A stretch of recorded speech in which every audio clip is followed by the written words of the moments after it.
Europe Territoire Écologie.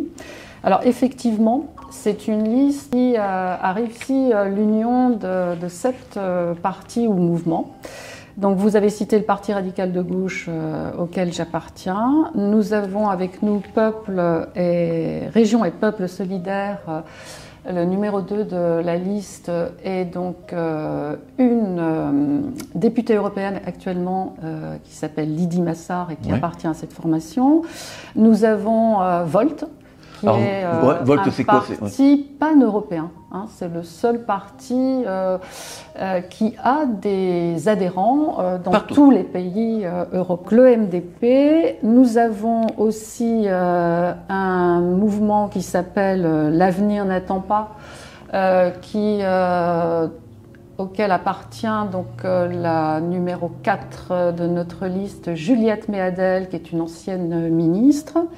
Nous avons le mouvement des citoyens et nous avons le collectif des sociaux-démocrates réformateurs. Donc c'est un collectif qui fait partie de la convention de Bernard Cazeneuve. Et parmi les 7, il est à noter que parmi ces 7 partis, mouvements, 4 font partie de la convention de Bernard Cazeneuve.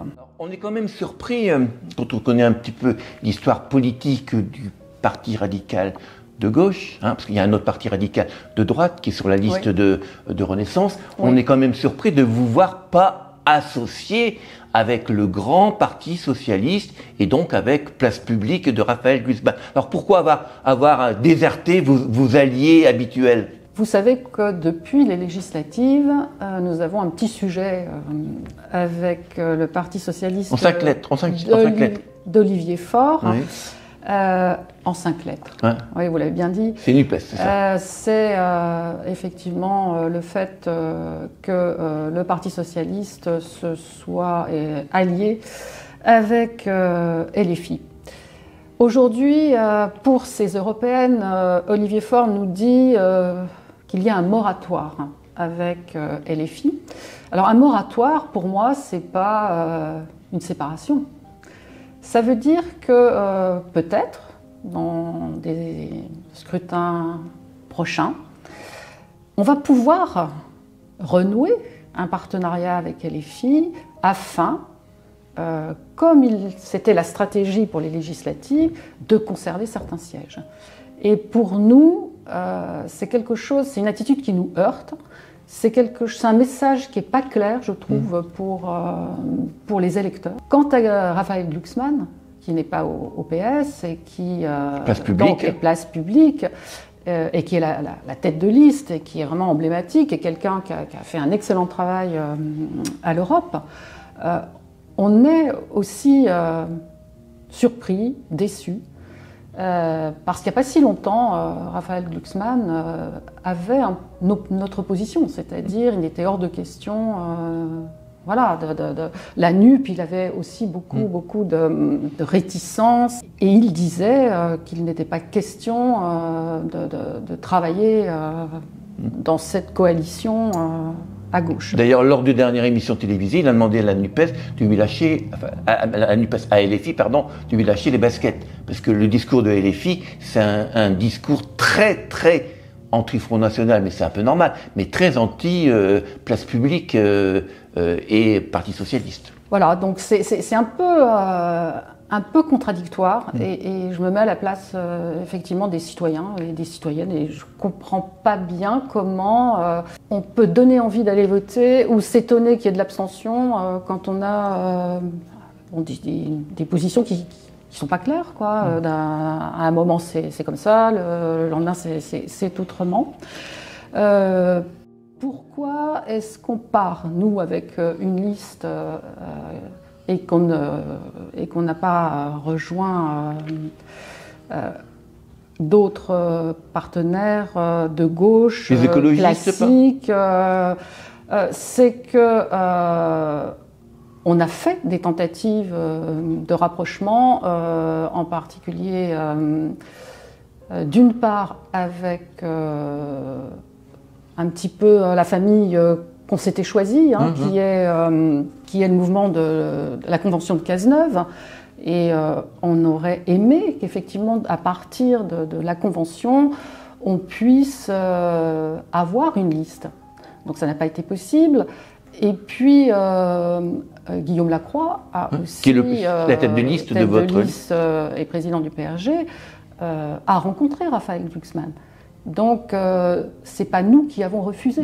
C'est plutôt, on a essayé et puis on a essuyé un refus ou un manque d'enthousiasme. Vous avez 3 idées fortes. On va essayer de les développer une par une. Donc la première, c'est une Europe qui nous protège. Bon, les mots sont beaux, hein, mais on va essayer de comprendre ce que ça veut dire concrètement. Une Europe plus forte et une Europe qui nous respecte. Oui. Et dans vos propositions, il y a la notion de valeur. Hein. Tout le monde parle de valeur. Le Front National, le Rassemblement National des valeurs, Reconquête des valeurs. Quelles sont, avant d'aborder les 3 points, quelles sont les valeurs de votre liste? Les valeurs de notre liste, c'est l'amour de la République, l'amour de l'Europe. On n'a jamais... on était un des premiers partis qui a été pro-européen, tout en sachant, comme nous le disons dans nos propositions, qu'il faut améliorer, effectivement. Mais l'idée de l'Europe, elle est dans notre ADN. On est un parti qui promeut effectivement l'universalisme, hein, c'est-à-dire qu'on ne va pas donner une identité à quelqu'un par sa religion ou par et puis on pense que les droits c'est pour tous les Européens, toutes les Européennes. Et vous pensez que les droits de l'homme sont universels? Parce que avant c'était de soi, hein, mais depuis quelques années, même depuis Chirac, hein, la Chine par exemple a ses propres droits de l'homme parce qu'elle ne reconnaît pas l'universalité. Alors vous pensez que les droits de l'homme de la Constitution universelle des droits de l'homme, c'est pour tout le monde? Donc on veut une Europe leader, on veut une Europe qui soit souveraine, on veut une Europe qui est véritablement qui prenne soin de ses citoyens et qu'il n'y ait pas de fracture entre les différentes composantes. On a toujours milité pour une Europe fédérale. On ne pense pas qu'on perd quelque chose en adhérant à l'Europe et en promouvant une Europe fédérale. On pense que c'est vraiment une chance par rapport aux 3 gros blocs que sont bien sûr la Chine, la Russie et les États-Unis. On est une Europe qui protège, on le voit avec le conflit en Ukraine. Nous, notre position, elle n'est pas équivoque. Soutien au peuple ukrainien contre la Russie de Poutine. Ça a été depuis le début et nous le rappelons encore aujourd'hui. Nous avons sur la liste nos candidats, nos candidates qui participent encore actuellement aux manifestations qui ont lieu pour réclamer vraiment un soutien effectif. Nous sommes pour l'adhésion de l'Ukraine à l'Europe. Oui, ce qui est remis en question par beaucoup de listes. Hein, sur les 38 listes, voilà. C'est un peu tiède. Hein. Voilà.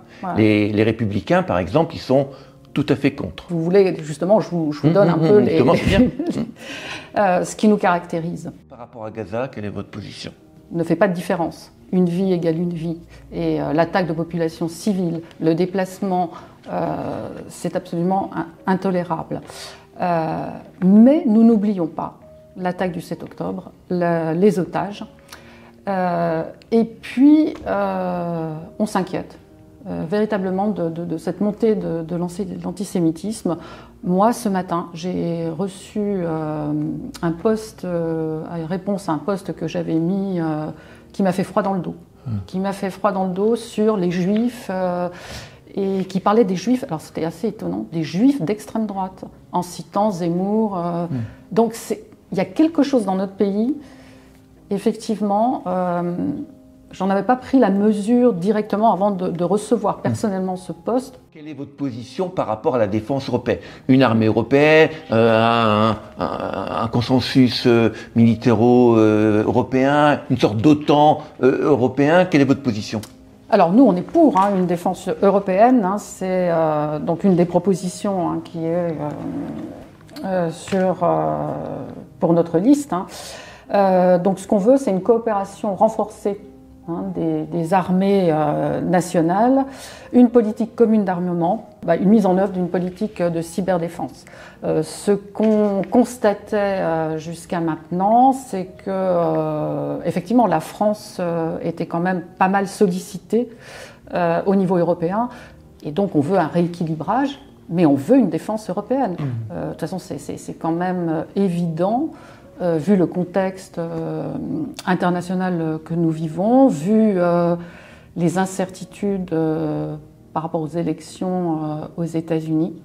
Donc pour nous, c'est quelque chose de prioritaire, d'important. Alors, il y a un autre sujet, bien sûr, qui anime tous les débats, c'est le fameux sujet de l'immigration. Alors, dans vos propositions, vous avez des propositions très humaniste. Alors, qu'est-ce qu'on fait par rapport à l'immigration légale, à la migration illégale? Qu'est-ce qu'on fait? Alors, nous sommes, comme je vous l'ai dit, des défenseurs des droits de l'homme. Nous sommes humanistes. Et donc, on réaffirme que l'Europe est une terre d'asile, et que donc on va pour traiter les demandes, organiser l'accueil des demandeurs d'asile dans les pays de départ ou voisins. On assume qu'il y a effectivement un besoin d'immigration de travail. Tout le monde le constate. Il y a des milliers de postes qui ne sont pas assurés dans des tas de métiers. Moi, en ce qui concerne ce que je fais à la région, dans le secteur paramédical, social, c'est absolument flagrant. Donc, par contre, on veut peut-être un petit peu plus encadrer. Et donc, on souhaite développer une police de l'immigration européenne, mais plutôt pour lutter contre les passeurs. Oui.